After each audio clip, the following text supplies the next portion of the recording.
It's a story about an Irish poet who tires of city life in Dublin and decides to buy an old hotel out in the west of Ireland. And we're going to find out how he gets on out here in a place called the Fjord of Killary. And when the story appeared, it came out in the New Yorker magazine, and I met an actual Irish poet on the street in Galway City in Ireland, the late Dennis O'Driscoll. And he said to me, "Oh, I read that story of yours about the Irish poet in the New Yorker." I said, "Okay." And he said, "It was good, it was funny." I went, "Phew, okay." And I confessed to Dennis that I did have actually one qualm or reservation about the story. I said, "Dennis, I thought, would an Irish poet really have the wherewithal or the resources to buy a hotel?" And he said, "Don't underestimate us."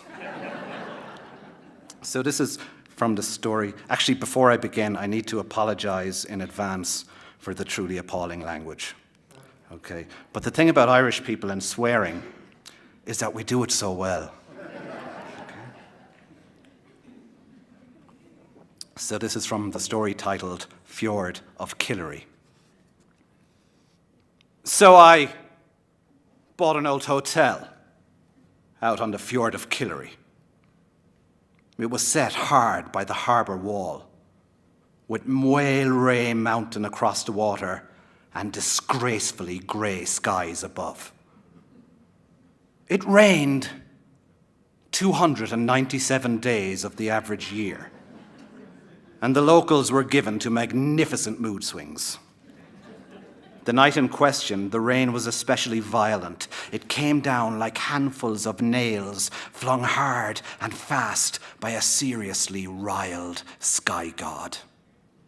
I was at this point 8 months in the place and about convinced it would be the death of me. "It's end of the fucking world stuff out there," I said. The chorus of locals in the hotel's lounge bar, as always, ignored me. I was a fretful blow-in by their mark and simply not cut out for tough, gnarly West of Ireland living. They were listening instead to John Murphy, our alcoholic funeral director. "I'll bury anything that fucking moves," he said. "Bastards, suicides, tinkers," he said. "I couldn't give a monkey's curse." Moyle Ray is the most depressing mountain you've ever seen, by the way. And its gaunt, looming shape filled almost every view from the Water's Edge Hotel, the lounge bars included. The locals drank mostly Bushmills whiskey and Guinness stout, and they drank them to great excess. I wiped their slops from the counter with a bar cloth I had come to hate with a passion that verged on the insane. You know, I'm trying to think of the sort of diversity of readings you gave us, and trying to think to myself what brings some of them together, and for me it was very much a sense of place in each one, the vividness of place in your writing, whether it's about the place you actually live, about a place that you've essentially completely imagined out of whole cloth, or about a place I guess you've just seen somewhere along the way. But even in the essay, the quick thumbnail sketches that you have of the places that you've lived, whether in Spain or Santa Barbara or whatever, incredibly vivid. And I just wonder if, obviously you don't write a sort of pastoral, and yet maybe it's an anti-pastoral, but I'm wondering what... We can't resist it, though, at some level, Irish writers. Yeah, well, I was going to say, I mean, it seems sort of quintessentially Irish. I wonder if you could talk a bit about, about how landscape inspires your work. Yeah, I mean, for a very long while, I used to think that my stories and my ideas mainly came in at the ear, and that was from speech and talk and dialect. And I mean, Irish people do love the sounds of their own voices, and we're good at talk. So that is certainly an element. But increasingly now, I think, as I go on, I think that most of my stories come from places and come from the feeling that you find trapped in each different place you go around to.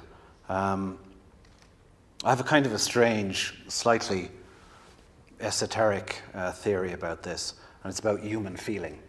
I believe that human feeling doesn't just exist in humans, but I believe that it settles into our places, and it lingers there and creates a kind of vibration.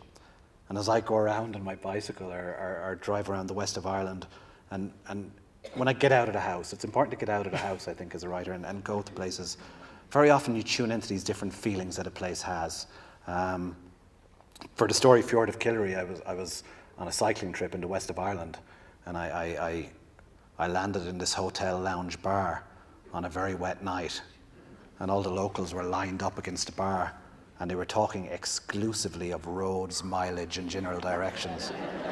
So sometimes you just get a gift like that, but it is this kind of feeling of a place that gives you the atmosphere of a story. And I believe with short stories in particular that it's a musical form.